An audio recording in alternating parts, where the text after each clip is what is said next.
લીધો હમણાં.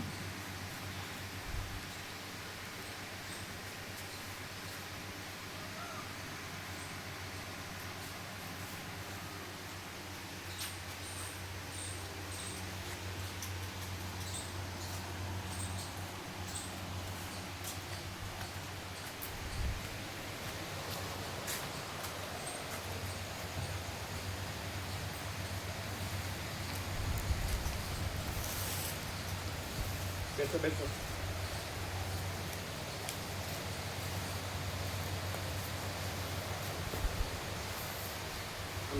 પહેલે તબિયતમાં થોડી 10 દિવસથી વિકલ્પની 5 દિવસથી એનું હતું એ થોડી તો 4 વર્ષ પહેલાં 25 કલાક કોમામાં બતાવે. 4 વર્ષ પછી આ ગાડી કારણ ખબર નહીં પડે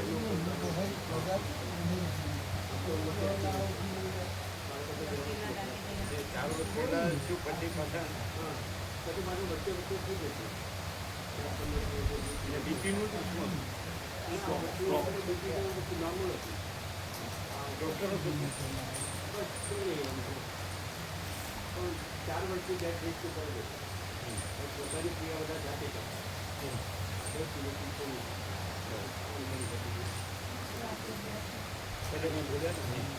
ના રામ રામ નહીં કરી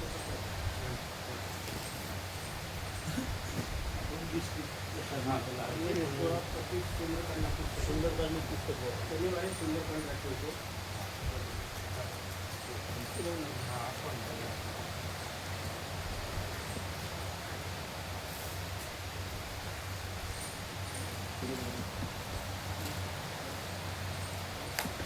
લીધો ફોન. હા મેમ દીખાય સામે જોયું અમારી સાથે હા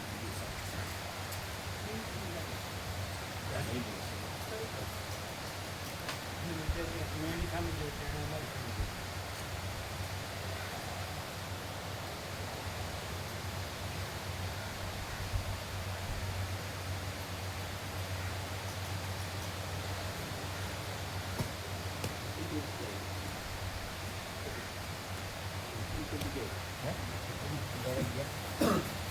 वाइट बीमर के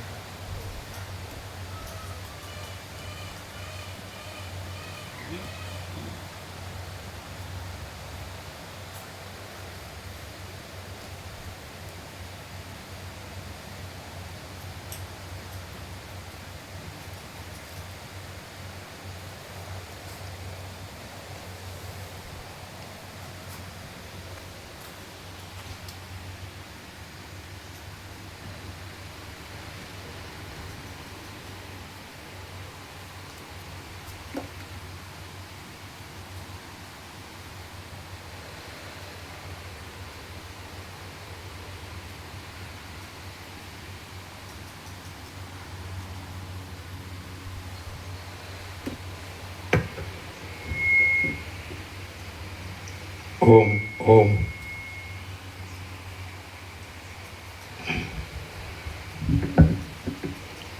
ओम ओम बराबर.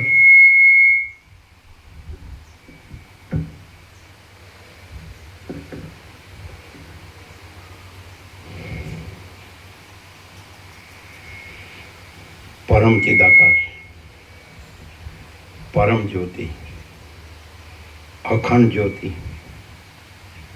महाचिदाकाश, स्वयं प्रकाश, संपूर्ण प्रकाश, पूर्ण ब्रह्म, अनंत तेजघन, अनंत चेतघन, परमाकाश, केवल अनंत शुद्ध तेजघन, परमाकाश, अखिलात्मा, पूर्ण ब्रह्म, परमात्मा, परम चिदाकाश, परम ज्योति, अखंड ज्योति, अनंत पूर्ण परम चिदाकाश, परम शांति, स्वयं सिद्ध, स्वयं प्रकाश, स्वयं पूर्ण, स्वस्वरूप, यही सब कुछ है इसके सिवा कुछ नहीं है।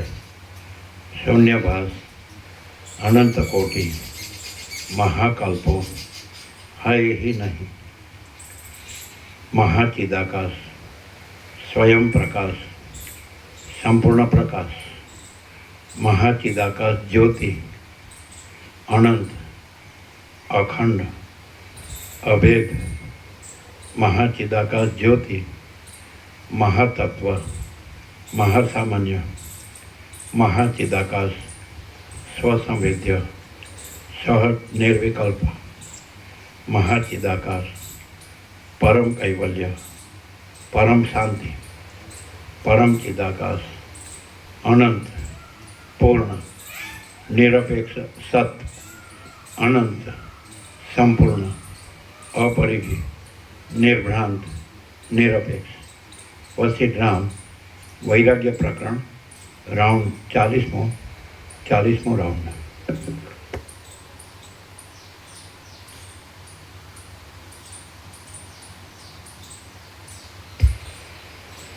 આદ્ય નિત્ય દર્શન આપ્યું. નિત્ય દર્શન આપો આપો. નવા આવે એમને આપતા જ રહેશે. ડાબી બાજુ નીચે આ બાજુ પ્રભુ હા બસ ત્યાં આખા સ્ટીકર સાથે સેટ બનાવેલું. આખો સેટ બંનેને એમને દર્શન થશે. બંનેને આપો વાંચે કે ન વાંચે દર્શન થશે.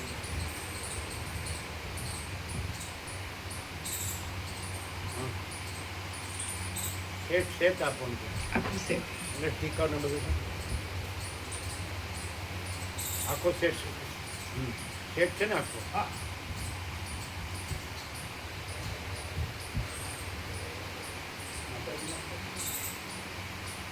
એ છે ઉપર છે નિત્ય દર્શન છે એટલે ટુ ફોલ્ડ છે. એ જે છે ને એમ નહીં, એ વશિષ્ઠ રામ છે ને જે એ ટુ ફોલ્ડ છે એટલે એ નિત્ય દર્શન એમાં બધું આવી ગયું. એ નિત્ય દર્શન છે ને એમાં બધું આવી ગયું. હા ચાલો.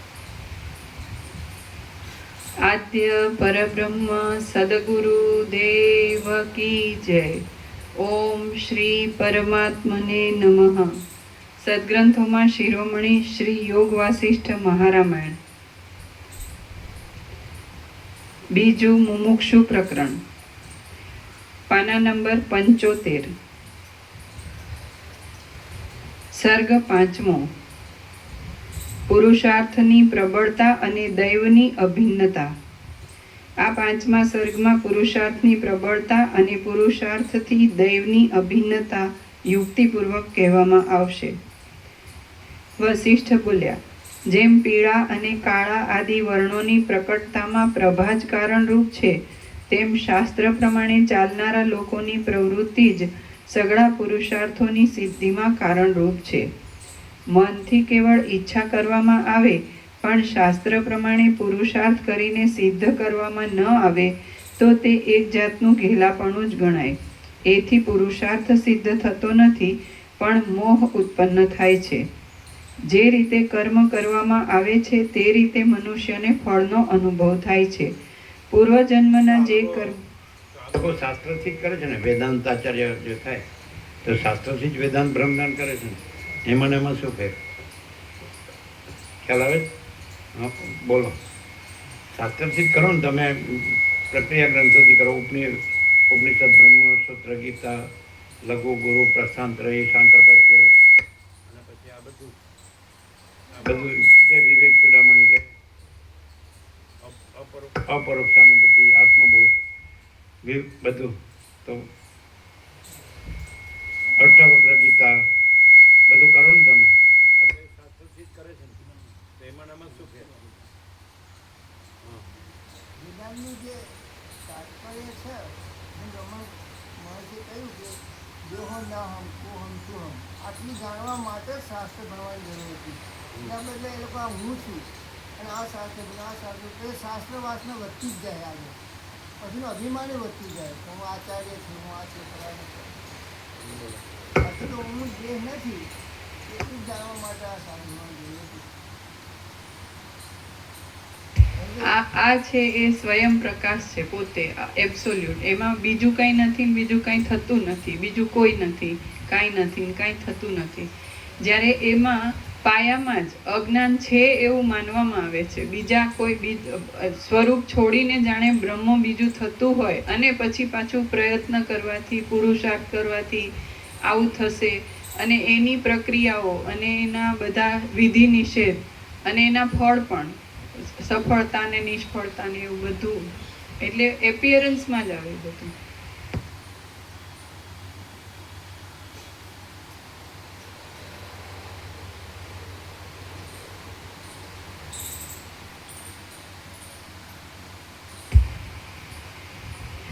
જે રીતે કર્મ કરવામાં આવે છે તે રીતે મનુષ્યને ફળનો અનુભવ થાય છે. પૂર્વજન્મના જે કર્મો ભોગ આપવાને સજ્જ થયા હોય છે તે જ પ્રારબ્ધ કહેવાય છે.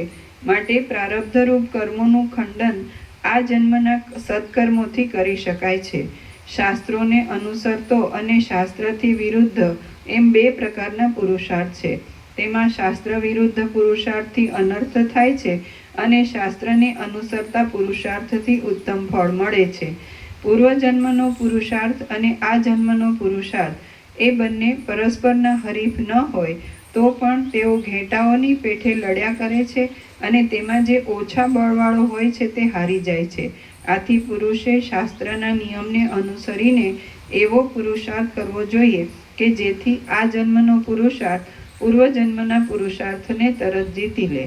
આપણો અને બીજાનો પુરુષાર્થ પરસ્પર સરખો ન હોય તો તે બંને ઘેટાઓની પેઠે લડે છે અને તેઓમાં જે બળવાન હોય છે તે જીતે છે.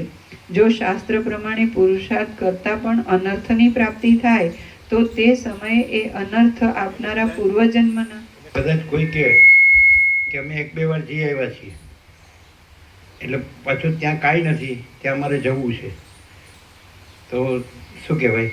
હવે આ કન્ટિન્યુટી હોય, અખંડ હોય તો ભલે ત્યાં જઈ આવ્યો હોય પણ એમ જ રહે ને.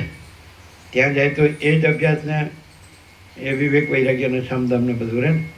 પણ જ્યાં એ કાંઈ છે જ નહીં અને આને ટાળવાનું કે અમે 2 વાર જઈ આવ્યા છીએ એટલે એમાં નથી જવું, પણ જ્યાં કાંઈ નથી પોતાનું અને બધું ત્યાં અજ્ઞાન જ છે ત્યાં જવું છે, તો વિવેક છે. ગુજરાતી સમજાતું નહીં હોય.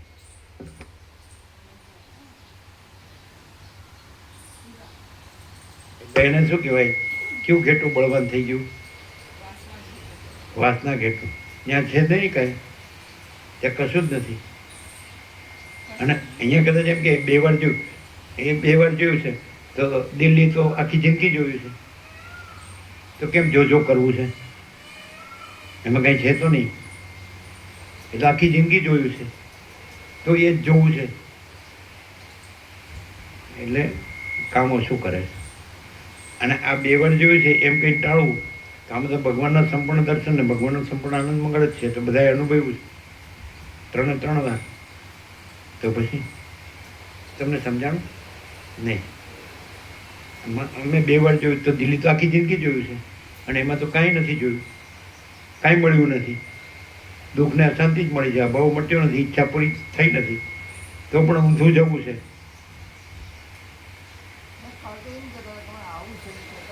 હે? અને ફ્રી કીધું પાછું. કદાચ પેલો દિલ્હી કાઠક સેવા ન આપતો હોય તો એ તો ફ્રી છે. ફ્રી છે ને, પણ કીધું ને કાલે 49 થઈ ગયા તો 50માં એમનું નામ. દિલ્હી હું દાટ્યું છે ત્યાં એના ભાનું.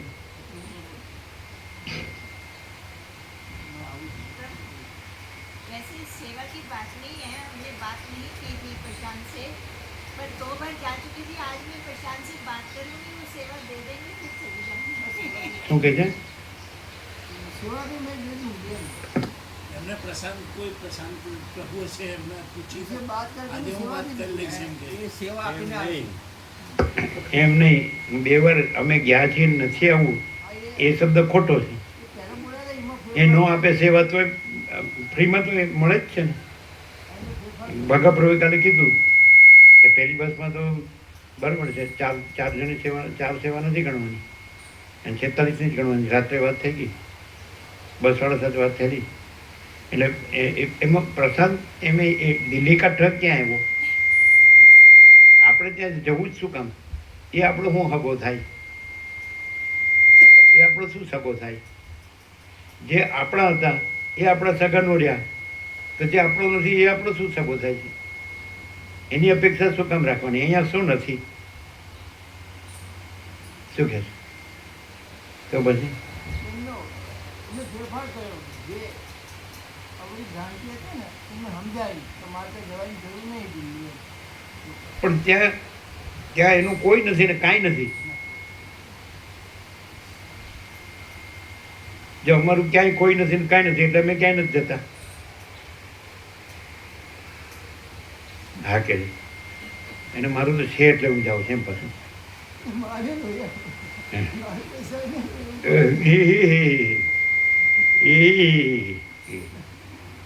વસીટને ઉલ્લુ બનાવવાની વાત.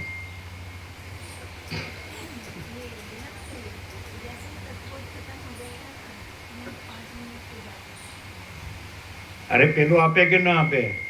અહીં જગ્યા છે ને, પણ ત્યાં જવું છે એનું શું? વાસનાનું શું?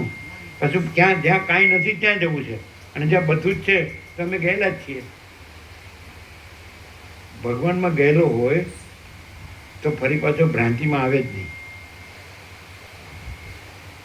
નહીં કહેવાય. અને પાછું ભ્રાંતિમાં જવું હોય તો ભગવાનમાં ગયેલો જ નથી. સમજાય ને ગમે વાં ડૂબું. તમને બ્રહ્મ જ્ઞાન થઈ ગયું તો તમે બ્રહ્મ નહીં જો નથી થયું તો તમે વસીટને શું સાંભળ્યા? જો વસીટને સાંભળ્યા હોય અને બ્રહ્મ ન રહીએ તો વસીટને શું સાંભળ્યા? અને બ્રહ્મ રહીએ તો તમે વસીટ નથી સાંભળ્યા ને, ઇગ્નોર એટલે એને ગણ્યા નથી. રામને કીધું કે ભાઈ તમને મારા વચનમાં મારા વાક્યમાં સંપૂર્ણ વિશ્વાસ હોય, મારા વચનમાં, તો હું તમને કહું, નહીં તો રાખમાં હવન કર્યા જેવું થાય. તો અત્યાર સુધી રાખમાં હવન કર્યું 27 વર્ષ.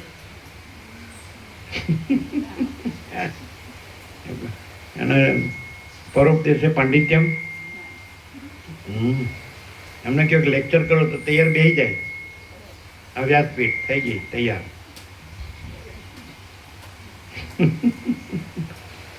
પ્રેક્ટિકલ. તો હવે તમે બે બાજુથી પકડાના. હવે કઈ બાજુ ક્યાં છો? તમે કહેશો નથી, અમને બ્રહ્મજ્ઞાન નથી, બ્રહ્મ નથી, એટલે અમે વસીટને નથી ગણ્યા. બે એમાં કરીએ એટલે હું કાંઈ એ તો એક જણને નચાવ્યું નાચે એટલે કાંઈ વસીટને નચાવ્યું એટલે નાચે. હા, એમ બોલવું છે તો પછી થયું હું 27 વર્ષ એવું ને એવું જ રહ્યું. તો એમ કે હિંચકાની દશા છે એમ કહેવાય. રસ્તો કાઢવો હોય તો કે પેલા વિપસ્થિતની હિંચકાની જેમ દશા હતી, ઘડીકમાં બ્રહ્મમાં ને ઘડીકમાં બ્રહ્મમાં. એમાંથી એક કેવું પડે. તો બોલો શું? એમ કે બુદ્ધિથી તો સમજાય છે. શું?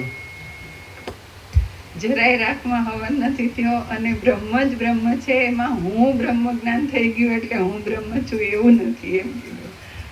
અને જરાય આમાં આને અવજ્ઞા કરી કે અવગણના કરીને એવું નથી. જીવનમાં જે શાંતિ અને પ્રકાશનું પૂર્ણતા થાય છે ને, અત્યારે પૂર્ણ જ છે, અને એમાં અમે નથી એવો જે છે આ પૂર્ણતા છે. વિવેક પ્રભુ કે રખ્યાના ઘણા આવશે, એ ક્યાં આવતો નથી.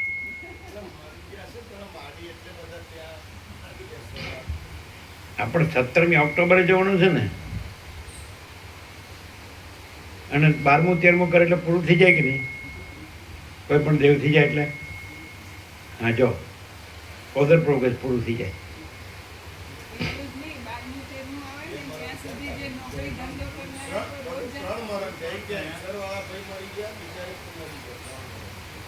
અચ્છા, અને એમ નથી કહેતા કે મરણની પાછળ આ જ કરવું પડે, કરવું જોઈએ?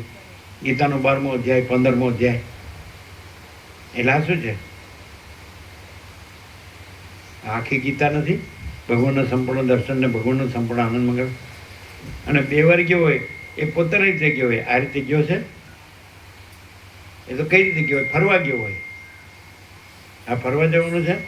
ભગવાનના સંપૂર્ણ દર્શન, ભગવાનનું સંપૂર્ણ આનંદ મંગળ. અનુભવ તો કરે, 3 વખત તો પ્રેક્ટિકલ થઈ ગયું.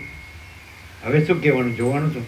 માણસને એમ થાય કે ભાઈ કેવું હશે ને કેવું નહીં, 1 વાર 2 વાર, પણ આ તો 3 વાર થઈ ગયું અને 4થી વાર.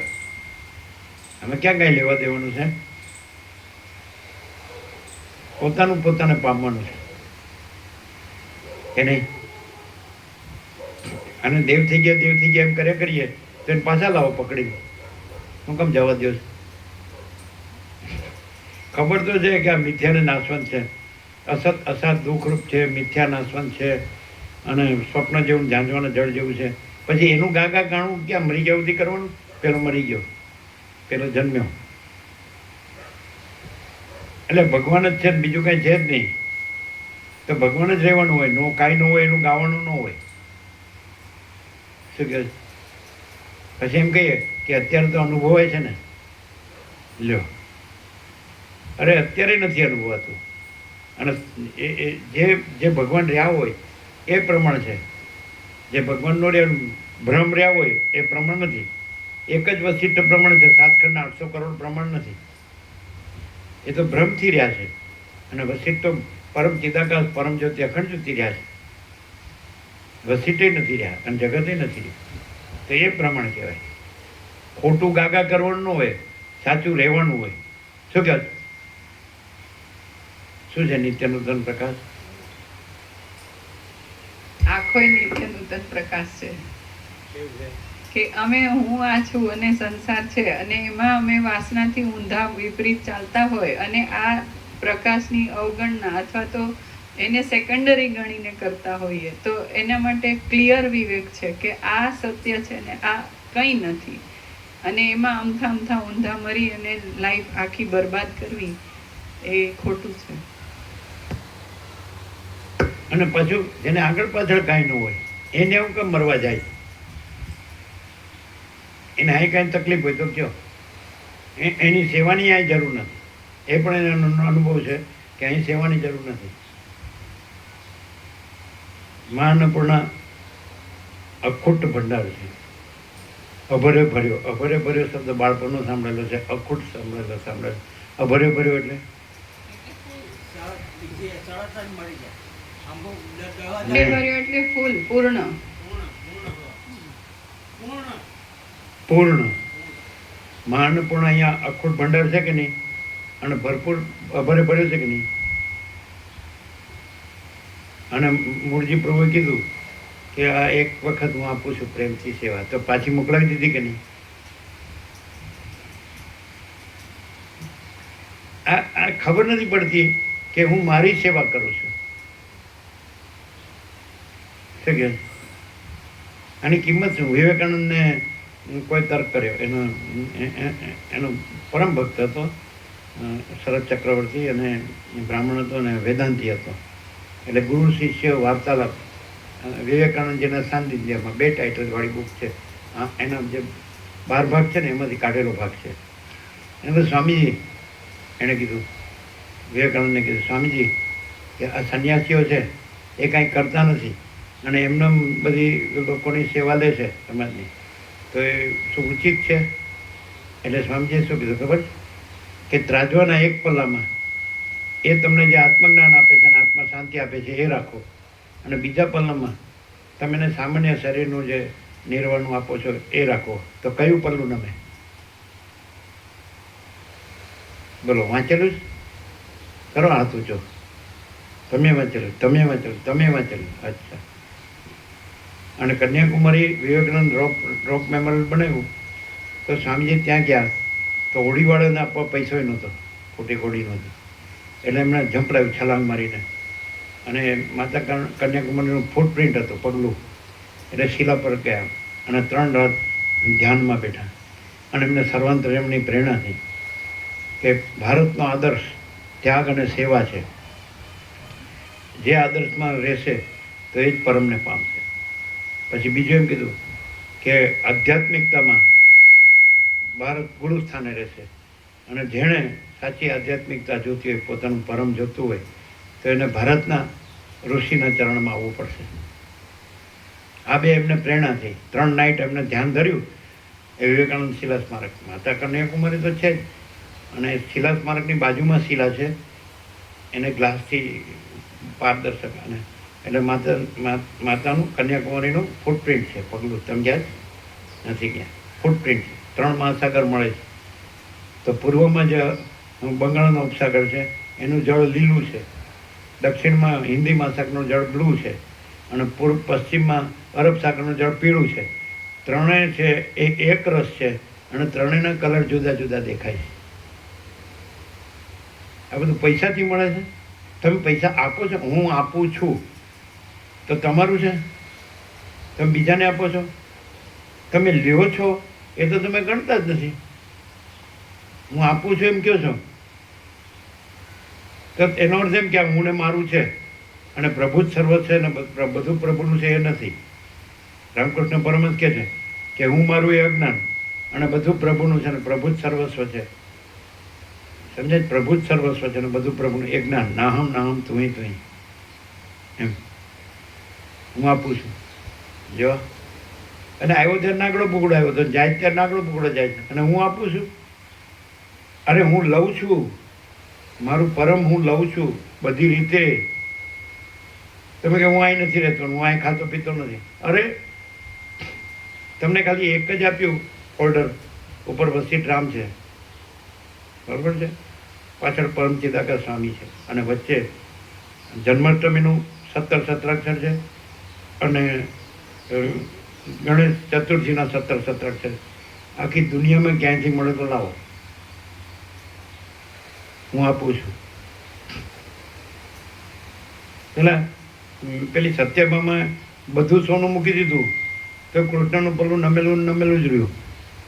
એટલે પેલી રડવા માંડે કે જો નાનાથી કીધું હતું કે ભાઈ જો કૃષ્ણનું પલ્લું ઊંચે જાય તો કૃષ્ણને પાછા આપવું. એણે પોતાના કરી લીધા હતા ને શરત કરીને. એટલે રૂક્ષ્મણીએ પછી કૃષ્ણે ઈશારો કર્યો, હવે આ રોતલને કોઈ ઠેકાણે લાવો. એટલે એણે એક તુલસીનું પાન ને એમાં કૃષ્ણ લખીને આપ્યું કે મૂકા મેલ. એ મૂક્યું, તરત કૃષ્ણનું પલ્લું ઉપર જતું રહ્યું. એટલે કિંમત તમે શેમાં ગણો છો?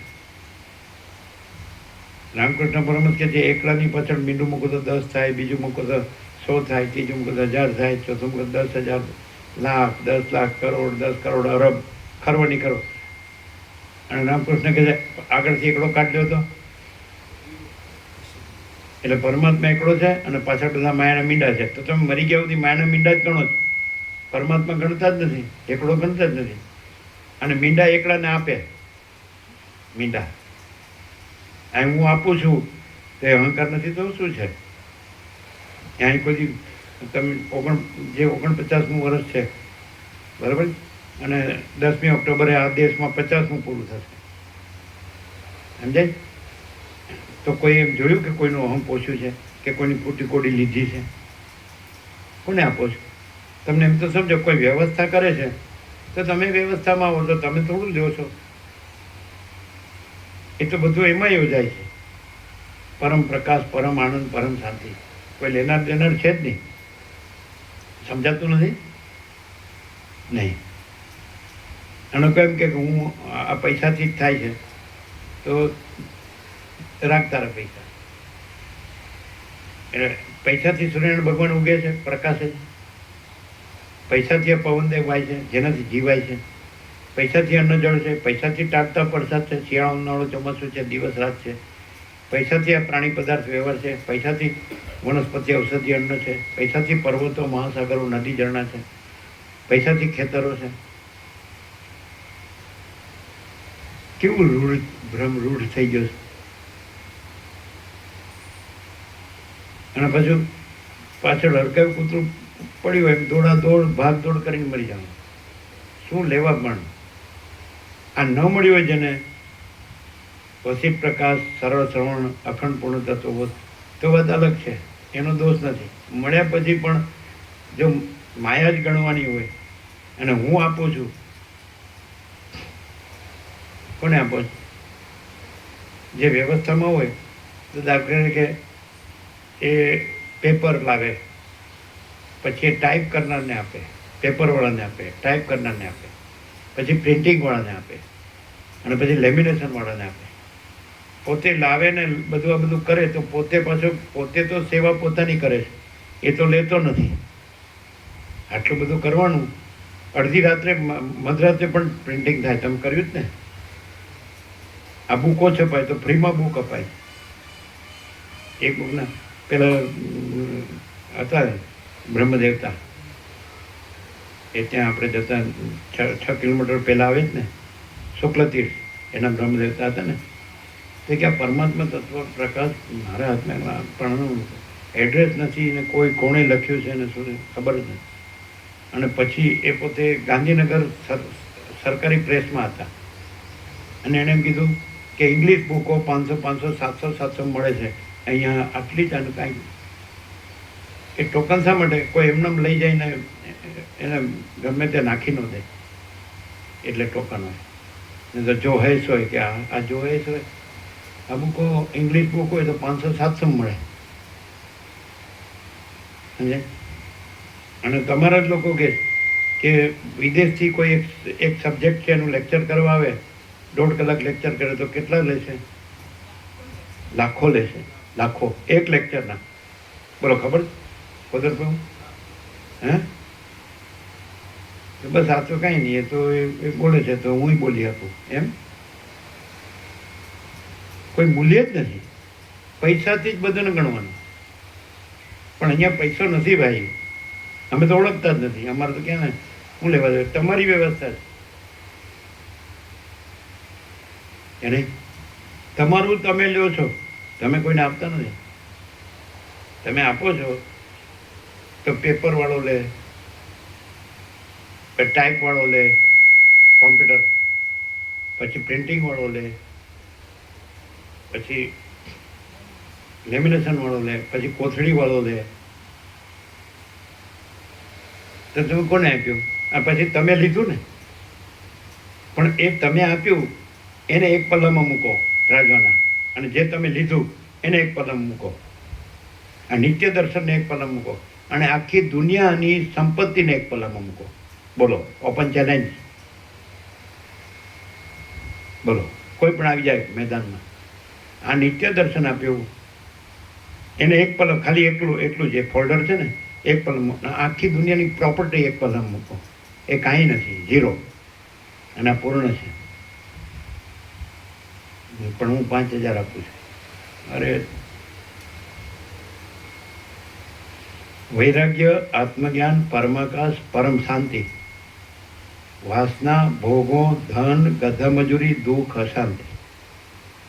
એટલે નારાયણ પ્રભુએ શું કીધું? આનંદી संत ज्ञानेश्वर ने संजीवनी समझी कि 2 सत्राक्षर में करोड़ों ग्रंथों का सार आ गया. वैराग्य, आत्मज्ञान, परमाकाश, परम शांति. वैराग्य रामનું, આત્મજ્ઞાન વસિષ્ઠનું, પરમાકાશ સદાશિવ, અને પરમ શાંતિ અમારી. અને વાસના, ભોગો, ધન, ગધા મજૂરી, દુઃખ, અશાંતિ, આ બધા આજ્ઞાની સંસારીઓ, દેહાદ્યાસવાળા.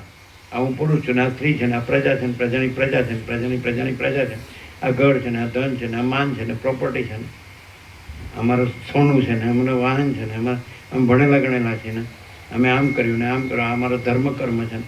એટલે આ કાંઈ નથી. અસત અસાર દુઃખ સરસ્વતી લીલાને કહે, વસિષ્ઠ રામને કહે. અસત અસાર દુઃખ મિથ્યા એમ કે છે. પેલો પદ્મરાજા દેવ થઈ ગયો તો લીલા શોક કરે તો શેની શોક કરે છે? સરસ્વતી કે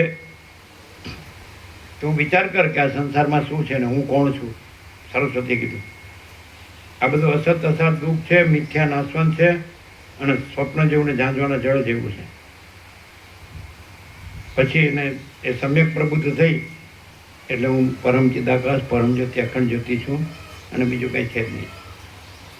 અને સરસ્વતી કીધું હું સરસ્વતી નથી, લીલાય નથી, ને પદ્મય નથી, ને વિદુરથય નથી, અને સિંધુય નથી, ના યુદ્ધય નથી, ના જગતે નથી. એટલે એને થઈ ગયું બરાબર, કોઈ નથી, કાંઈ નથી, કાંઈ થતું નથી, હું પરમ ચિદાકાશ પરમ જ્યોતિ અખંડ જ્યોતિ છું. અને આટલું બધું સાંભળીએ અને અપરોક્ષ ન થાય તો એ સાંભળેલું નકમું. હું પરમ ચિદાકાશ પરમ જ્યોતિ અખંડ જ્યોતિ છું એ કરવાનું નથી. એ સ્વયં સહજ સર્વત્ર સદા છે અને બીજું નથી ને બીજું થતું નથી. આવું ન થાય તો સાંભળ્યું ન કહેવાય. અને આ 40મો રાઉન્ડ છે.